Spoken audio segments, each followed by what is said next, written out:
গবেষক ডাক্তার জাহিদের স্ত্রী আনা নাসরিন রুমিন ফারহানার বিরুদ্ধে গুরুতর অভিযোগ তুলেছেন।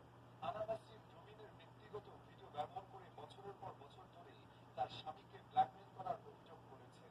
তিনি দাবি করেছেন যে এই ভিডিওটি ব্যবহার করে ডাক্তার জাহিদকে বিভিন্ন অনৈতিক কার্যকলাপে বাধ্য করা হয়েছে, যার মধ্যে সংসদে বিবৃতি লেখা এবং বিদেশি দূতাবাসগুলিতে চাপ সৃষ্টি করা রয়েছে। তার মানে সাংবাদিক ইলিয়াসের কথা মিথ্যা নয়, হয়তো সত্যি সত্যি ডাক্তার জাহিদের সাথে রুমিনের গোপন সম্পর্ক রয়েছে। কিছুদিন আগেই সাংবাদিক ইলিয়াস হোসেন তার একটি ভিডিওতে ডাক্তার জাহিদকে রুমিন ফারহানার পার্ট টাইম স্বামী বলে মন্তব্য করেন। পরে আরেকটি পোস্টেও এ নিয়ে আরো তথ্য জানান। এবার একটি বিশেষ বিবৃতি দিয়ে আনা নাসরিন বিস্তারিতভাবে ঘটনাগুলির একটি ধারা বর্ণনা করেছেন, যা ইঙ্গিত দেয় যে কথিত ব্ল্যাকমেইল কমপক্ষে 2019 সাল থেকে চলছে। আনা নাসরিনের প্রদত্ত সার্বিক বর্ণনা থেকে বোঝা যায় যে ডাক্তার জাহিদ মূলত একজন ভিকটিম ছিলেন, যাকে রুমিন ফারহানা এবং বিএনপির কিছু সদস্য জামায়াত শিবিরের বিরুদ্ধে প্রপাগান্ডা চালানোর জন্য ব্যবহার করেছেন।